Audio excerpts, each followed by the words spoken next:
종교개혁 이전에 로마 가톨릭 교회에는 고해 성사 시스템이 있었습니다. 이 시스템은 꽤 합리적이었습니다.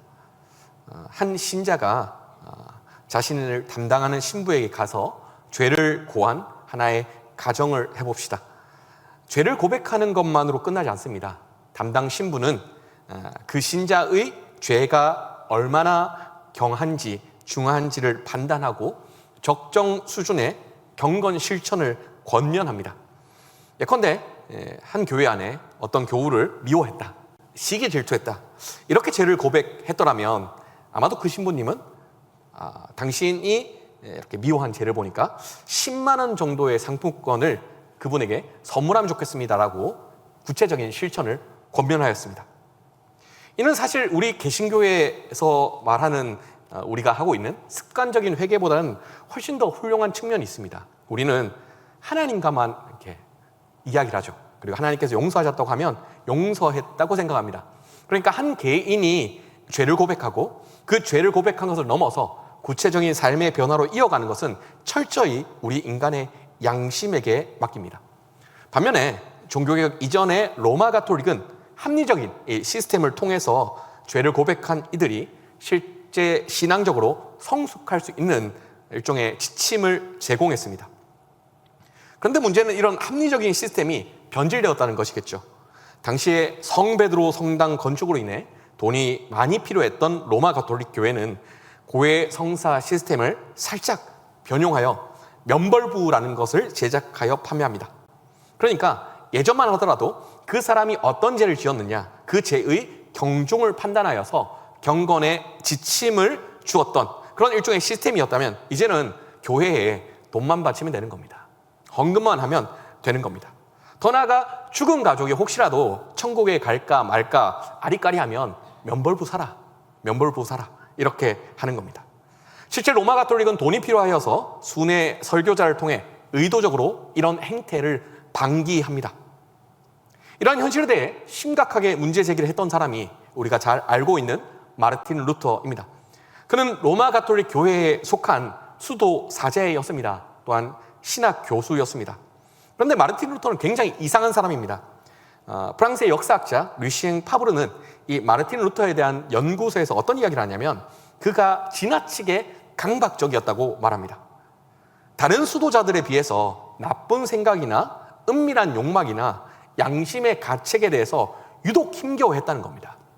그래서 이 문제를 선배들에게 털어놓을 때 선배들이 그 정도면 훌륭해, 너 정도면 괜찮은 사람이야 라고 해도 마르틴 루터는 그 말을 믿지 않았다는 겁니다. 아니요, 저는 힘든데요. 아마 오늘날의 시선에서 보면 그는 우울증을 앓는 사람처럼 보였을 겁니다. 자기 혐오가 상당히 심한 사람처럼 보였을 겁니다. 자신의 죄를 그 어떤 누구보다도 심각하게 고뇌했던 사람이 루터였습니다. 그래서 이 루터는 면벌부 제도에 대해서 강하게 반발하기 시작하였습니다. 고해 성사 시스템만으로도 내 죄가 해결되지 않는 것 같은데 면벌부를 해? 이건 아니다. 바로 이것이 종교개혁의 스모킹건이었습니다. 종교개혁 당시에 루터가 외친 메시지는 간명합니다. 로마 가톨릭 교회가 우리의 죄 문제를 해결할 수 없다. 로마 가톨릭 교회가 우리의 죄 문제를 해결할 수 없다. 너무도 합리적이고 완벽해 보였던 이 고해 성사 시스템, 죄를 고하고 신부는 구체적인 경건의 실천을 가르쳐 주었던 그런 시스템만으로는 우리가 뿌리 깊은 죄 문제를 해결할 수 없다고 루터가 주장한 것입니다. 거기서 한 걸음 더 나아가 루터는 하나님과 직접 대면해야, 예수 그리스도의 은혜를 직접 경험해야 우리의 죄 문제는 해결될 수 있다고 상당히 천재적인 발상을 외쳤습니다. 그때 우리 개신교가 탄생하였습니다. 이런 루터의 천재적인 발상이 어디에 터하고 있냐면 우리가 살펴보고 있는 갈라디아서에서 이런 사상들이 나왔습니다. 그런데 최근에 이 신약 성경을 연구하는 학자들의 연구에 따르면 루터의 갈라디아서 해석은 지나치게 상황적이라고 진단합니다. 그러니까 상황적이란 말은 뭐냐 하면 마르틴 루터가 갈라디아서를 쓴 1세기 당시에 바울의 어떤 의도를 간파한 것이 아니라 1세기 당시에 바울의 의도는 모르겠고 루터가 살고 있었던 로마 가톨릭 교회의 상황을 지나치게 이 갈라디아서 해석에 이입했다는 겁니다. 실제 루터는 갈라디아서에 등장하는 율법과 관련된 모든 메시지들을 로마 가톨릭의 고해 성사 시스템과 연결시켰습니다. 그래서 갈라디아서가 말하고 있는 율법으로는 구원받을 수 없습니다 라는 바울의 주장을 로마 가톨릭의 고해 성사 시스템만으로는 구원받을 수 없습니다 라는 주장으로 해석했습니다.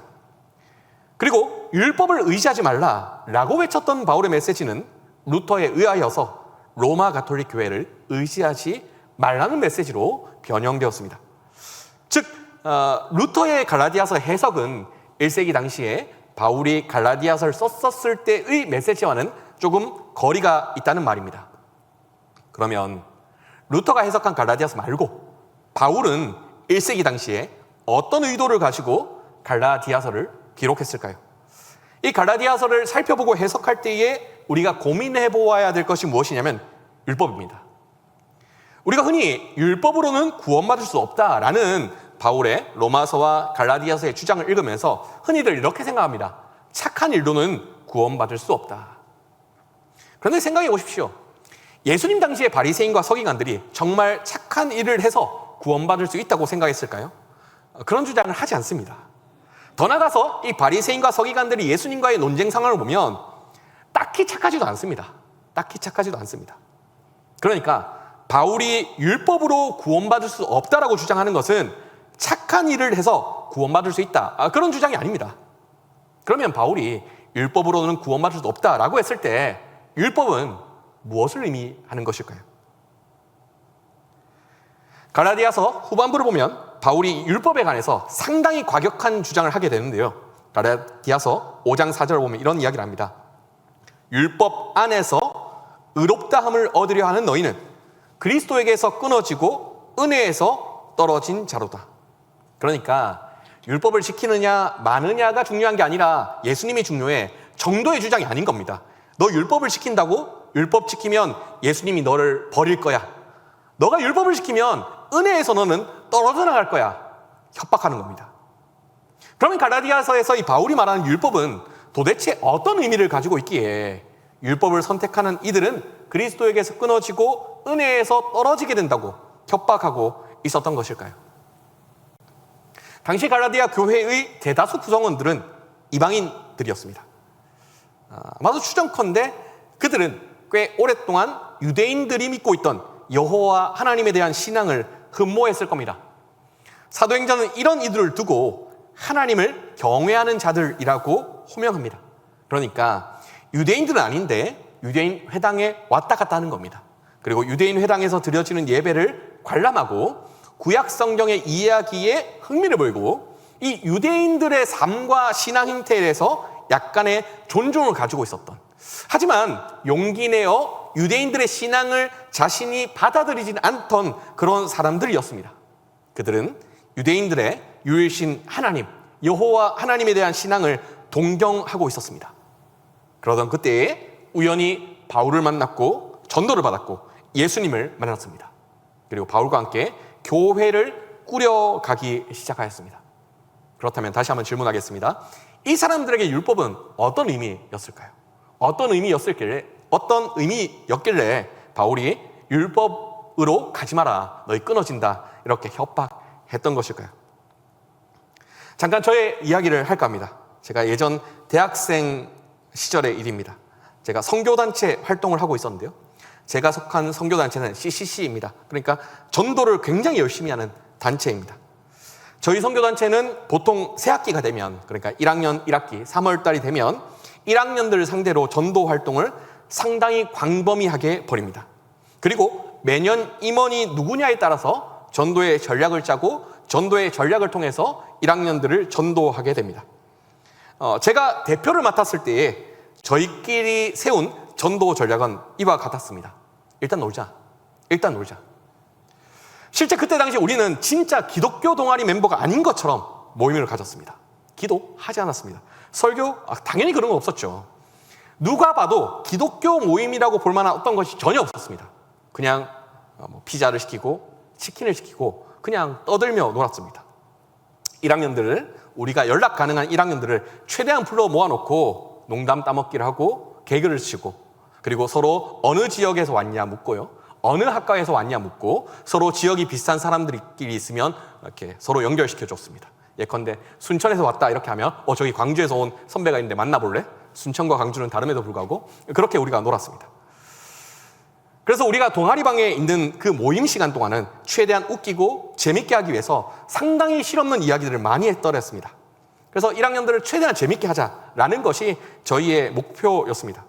그래서 우리가 늘 하루 일과가 끝나고 나면, 모임이 끝나고 나면 저희들끼리 이런 이야기를 했습니다. 야, 너는 술도 한 잔 안 먹고 술에 취한 것처럼 노냐? 서로의 노고를 칭찬하는 그런 말이지요. 그런데 우리 모임에 참석하던 1학년 중에서 대략 한 5% 정도는 진짜 제대로 믿는 그리스도인이었습니다. 그러니까 교회에서 CCC에 대한 소문을 듣고 진짜 대학교 가서 열심히 신앙생활 해보자 라는 마음을 가지고 참여한 친구들이었습니다. 그 친구들은 선교단체에 가게 되면 제대로 진짜 뜨겁게 기도하고 예배하고 성경도 공부하고 전도도 하고 이런 꿈들을 꾸고 우리 선교단체에 가입하였습니다.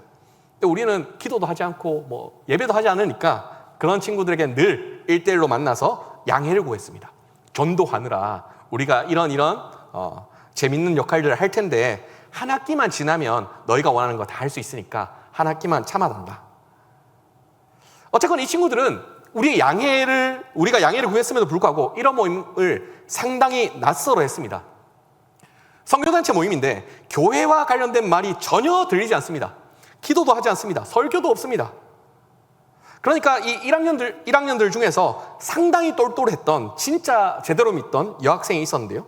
그 여학생은 자신을 담당하던 4학년 여자 선배와 1대1로 있을 때 갑자기 진지한 표정으로 이렇게 질문하였습니다. 혹시 우리 선교단체 소속 선배들 중에서 담배 피고 술 마시는 분이 있을까요? 그러자 그 친구를 담당하는 4학년 여자 선배가 심드렁하게 이렇게 화답했다고 합니다. 아니 교회 다니면서도 술 먹고 담배 피는 사람들이 있으니까 그럴 수도 있겠지, 그런 사람이 있을 수도 있겠지, 이렇게 말했습니다. 그러자 그 친구는 굉장히 진지한 표정으로 진짜 분명히 그런 사람이 있을 것 같아요, 이렇게 말했다고 합니다.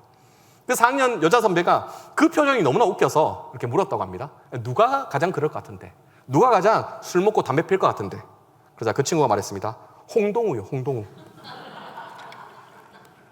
참고로 그때 4학년 선배는 선교단체 부대표였고요, 저는 대표였습니다. 그래서 우리는 매주 한 번씩 모여서 1학년 중에 몇 명이 우리 선교단체와 연결이 되고 있는지, 그리고 실제 몇 명이 우리가 진짜 복음을 전했는지, 그리고 성경 공부로 연결시키면 어느 정도의 인원이 연결될 수 있는지를 늘 점검하는 회의를 했습니다. 그때 부대표 친구가 그 이야기를 전달하면 좀 깔깔 웃었습니다. 그 친구가 당신 보더니 술 먹고 담배 필 것 같대요. 저는 근데 그때의 그 친구의 말에 자부심을 느꼈습니다. 그 말은 뭐냐면 제가 누가 봐도 술 먹고 담배 필 것처럼 재밌게 1학년들과 놀아주었다는 반증이니까요. 실제 당시에 우리의 1학기의 목표는 단 하나였습니다. 성경 공부도 아니고요, 기도도 아니고 전도도 아니었습니다. 최대한 1학년 신입생들과 두루두루 넓은 관계를 맺는 것이 저희의 목표였습니다. 일단 두루두루 넓은 관계를 맺고 그렇게 친해지고 나면 2학기 때 전도도 해볼 수 있고 성경 공부도 해볼 수 있고 예배에 초청할 수도 있을 테니까요. 관계가 친밀해지는 만큼 2학기 사역이 중요하니까 1학년들에게 1학기만큼은 잘 친밀해지는 것이 저희의 목표였습니다. 그 말은 무엇이냐면 저희가 1학년 1학기의 그 순간만큼은 신앙이 뜨거운 1학년보다는 신앙과는 무관해 보이는 1학년들, 특별히 예수 안 믿는 1학년들을 특별히 편애했다는 말입니다. 우리가 선교단체지만 예수 안 믿는 사람들을 더 편애한 겁니다. 왜냐하면 저희의 생각은 이러했습니다. 신앙이 뜨거운 1학년은 충분히 관리할 수 있다. 그리고 저 친구가 만약에 우리 선교단체와 연결되지 않더라도 어차피 청년부 활동 잘 할 거다. 다른 선교단체 가더라도 예수 잘 믿으면 어차피 장땡인 거 아니냐. 그런데 우리와 연결된 예수를 안 믿거나 혹은 어린 시절 교회를 나가봤지만 지금은 교회를 안 다니는 그 친구들은 우리가 친해놔야 된다. 우리가 복음을 증거하지 않으면 복음이 증거되지 않을 수도 있다. 그래서 우리는 그들을 편애했습니다. 그런데 제가 술 먹고 담배 필 것처럼 보인다고 그렇게 말했던 그 1학년 친구들은 우리의 편애가 상당히 불편하게 느껴졌던 겁니다. 선교단체 오면 예배해야 되고 기도해야 되고 성경 공부해야 되는데 왜 늘 피자 먹고 치킨 먹고 농담 따먹기나 하고 있냐? 왜 예수 안 믿는 사람들을 저토록 편애하고 있냐? 그래서 자기 나름대로 이것이 불편해서 나름의 상상을 굴려본 겁니다. 아, 여기 안에 스파이가 있다. 예수 안 믿고 술 먹고 담배 피는 그런 사람이 있을 거다. 그래서 결론은 홍동우가 그런 사람일 것 같다. 이런 거였습니다. 하나님은 모든 인간을 공평하게 사랑하실까요? 아마 대부분의 그리스도인들과 또한 교회를 다니지 않는 많은 사람들조차도 이러한 질문에는 당연하죠. 하나님은 모든 사람들을 공평하게 사랑하실 겁니다 라고 답하거나 아니면 하나님이라면, 신이라면 아마도 공평하게 모든 사람들을 사랑하지 않을까요? 라고 답할 것입니다. 논리적으로 생각해봐도 그렇고 철학적으로 생각해봐도 그렇고 이 세상을 통치하는 신이라면 모든 인간들을 공평하게 사랑하는 것이 마땅하겠습니다. 그런데요, 실제 성경에 등장하는 이야기는 좀 이상합니다. 예를 들면 하나님은 이집트의 노예로 잡혀있는 히브리인들을 이집트 사람들이나 애굽의 바로보다 훨씬 편애합니다. 신약의 예수님 또한 마찬가지입니다. 바리새인과 서기관들, 사두개인과 제사장 계급보다는 장녀와 세리와 귀신 들리고 병에 신음하는 이들을 훨씬 더 편애하십니다. 그러니까 우리가 책상머리에 앉아서 홀로 상상력을 발휘해보면 신이라면 모든 인간들을 두루두루 공평하게 사랑하는 것이 마땅할 것 같지만 실제 우리의 인생이 돌아가는 현실을 봐도 그렇고 실제 성경에 나와 있는 역사가 돌아가는 현실을 보면 하나님은 어떤 집단을 혹은 누군가를 편애하십니다. 이런 하나님의 편애를 두고 신학적인 용어로는 하나님의 당파성이라고 말합니다. 이 당파성은 정치 영역에서 사용되는 용어이죠. 그러니까 어떤 지식인이 특정 계급이나 특정 지역이나 특정 정당의 이익을 대변할 때 우리는 그에게 당파적이라고 말합니다. 편들지 말라는 거죠. 편들지 말라는 겁니다. 그러니까 정치 영역에서 사용될 이 용어로 표현해야 할 정도로 하나님께서 특별한 집단을 특별히 사랑하신다는 겁니다. 특정 집단의 이익을 대변하신다는 겁니다. 하나님은 특정 집단을 편애하시는 분입니다. 마치 선교단체 시절에 저희 멤버들이 신앙과 무관해 보이는 1학년들을 신앙이 뜨거운 1학년들에 비해서 편애했던 것처럼 하나님은 편애하시는 분입니다. 그러면 이런 질문을 해볼 수 있겠습니다. 하나님은 왜 특정 집단을 편애하시는 걸까요? 이에 대해 아주 명쾌하게 설명해 주는 이야기가 있습니다. 예수님께서 들려주신 이야기죠. 탕자의 이야기입니다. 아버지를 떠나서 허랑방탕한 세월을 보냈다가 다시금 아버지 품 안으로 돌아온 둘째 아들이 있습니다. 이 둘째 아들은 자신의 유산을 모두 상속받았다가 탕진한 나쁜 놈입니다. 그리고 반면 아버지 곁에는 여전히 아들 노릇을 감당하며 충직하게 살았던 첫째 아들이 있습니다. 그런데 아버지는 둘째 아들을 편애하시죠. 둘째 아들을 위해 잔치를 열고 둘째 아들을 위해 선물을 마련합니다. 둘째 아들이 자신의 유산 모두를 미리 받아서 탕진하였음에도 불구하고 둘째 아들을 편애합니다. 왜 편애하시는 걸까요? 이에 대해서 누가복음 15장 32절에는 이렇게 기록되어 있습니다. 너의 동생은 죽었다가 살아났으며 내가 잃었다가 얻었기로 우리가 즐거워하고 기뻐하는 것이 마땅하다. 다시 갈라디아서의 이야기로 돌아와 보겠습니다. 갈라디아서는 편애하는 이야기입니다. 바울이 편애하는 이야기입니다. 바울은 앞서 1장에서 자신이 복음을 유력한 사람들에게 받은 것이 아니라고 말했습니다. 예수 그리스도 계시로 받았다고 말하였습니다. 이에 근거하여서 바울은 갈라디아서에서 단호하게 이렇게 주장합니다. 율법이 아니라 예수로 구원을 받는다. 율법이 아니라 예수로 구원을 받는다. 그럼 여기서 율법은 무엇을 의미할까요? 유대인 되기를 의미합니다. 유대인 되기를 의미합니다. 그러니까 이 이방인 그리스도인들은 예수님을 만나기 전에 유대인들의 신앙과 삶을 동경했습니다. 그들의 유일신 신앙 그리고 이 유일신 신앙을 지탱해주는 많은 절기와 행동 양식들을 동경하였습니다. 그래서 본격적으로 예수님을 만나고 교회로 들어온 이후에 자신들이 보았던 유대인들의 모습을 모방하기 시작한 겁니다. 쉽게 예를 들자면 지금껏 교회를 한 번도 다니지 않았던 그런 친구가 예수님을 믿고 교회를 나오기 시작한 겁니다. 그런데 그가 오랫동안 주변에 있는 모태신앙 기독교인들의 모습을 동경했기 때문에 교회에 출석하자마자 자신이 보아왔던 모태신앙 기독교인들의 모습을 따라하기 시작한 겁니다. 그러니까 이방인 그리스도인들이 꼭 그러했던 겁니다. 유대인들의 행동 양태와 모든 것들을 모방하기 시작한 겁니다.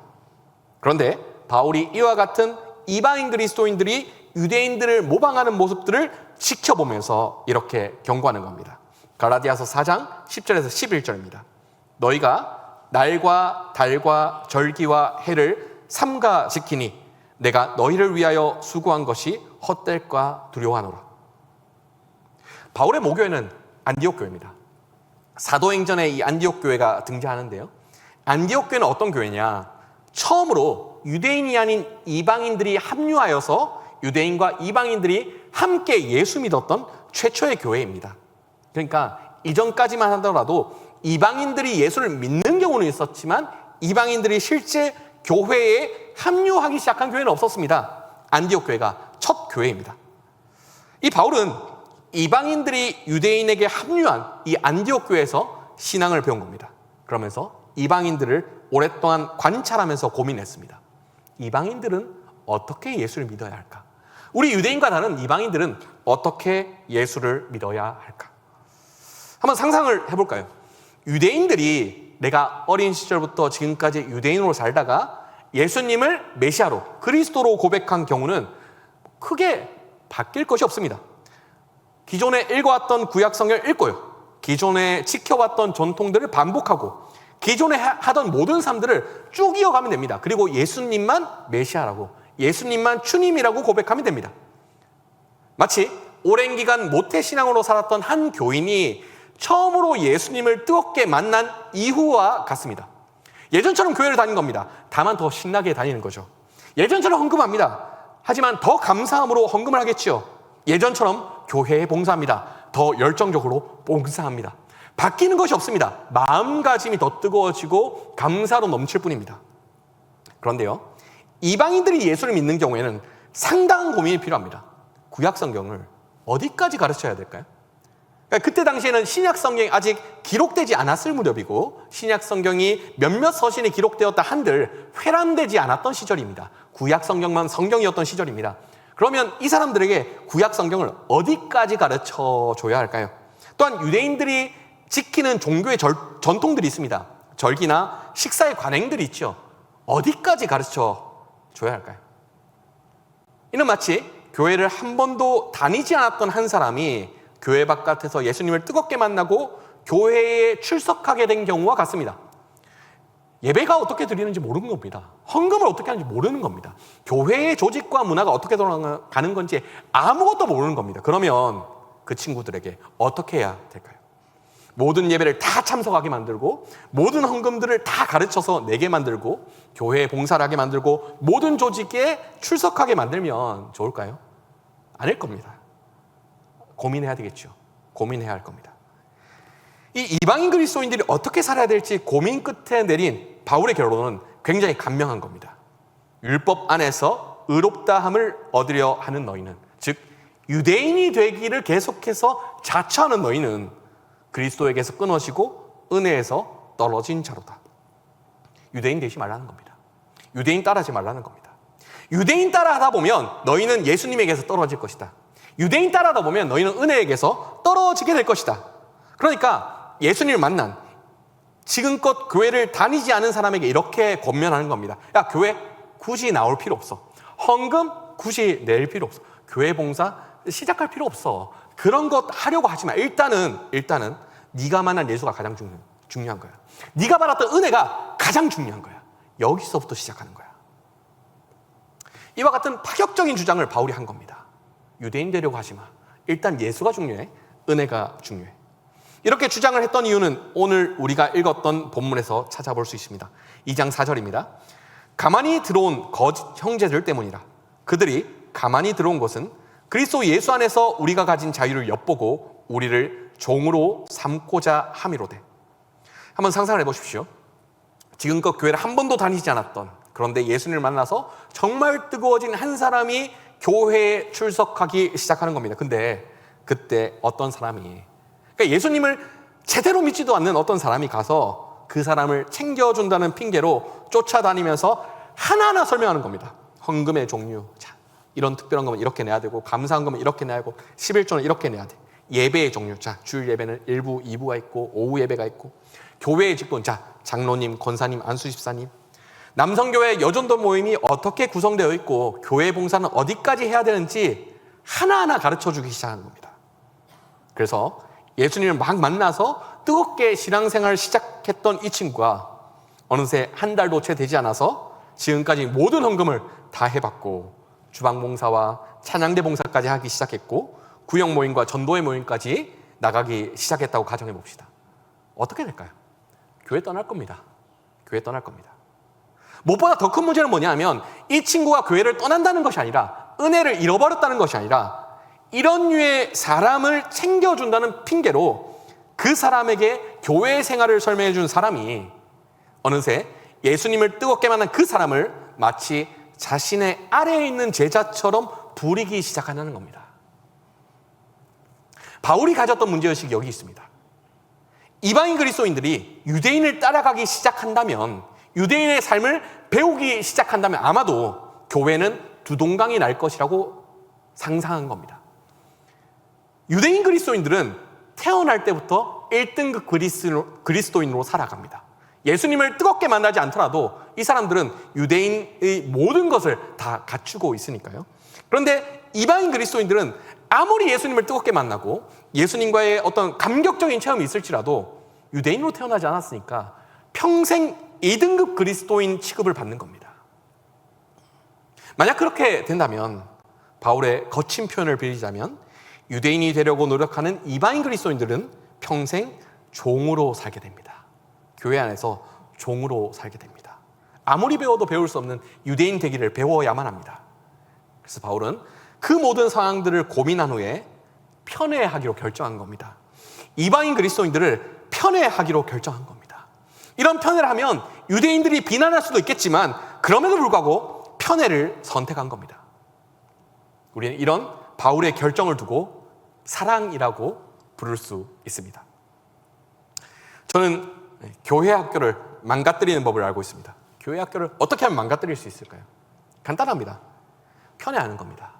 중직자의 자녀들이라고 편애해 주고요, 목사님의 자녀라고 편애해 주는 겁니다. 중직자의 자녀, 목사님의 자녀를 배려해 주는 방식으로 교회 학교를 운영하다 보면 교회 학교는 망가집니다. 반면 교회 학교가 망가지지 않는 법은 반대로 하면 되겠죠.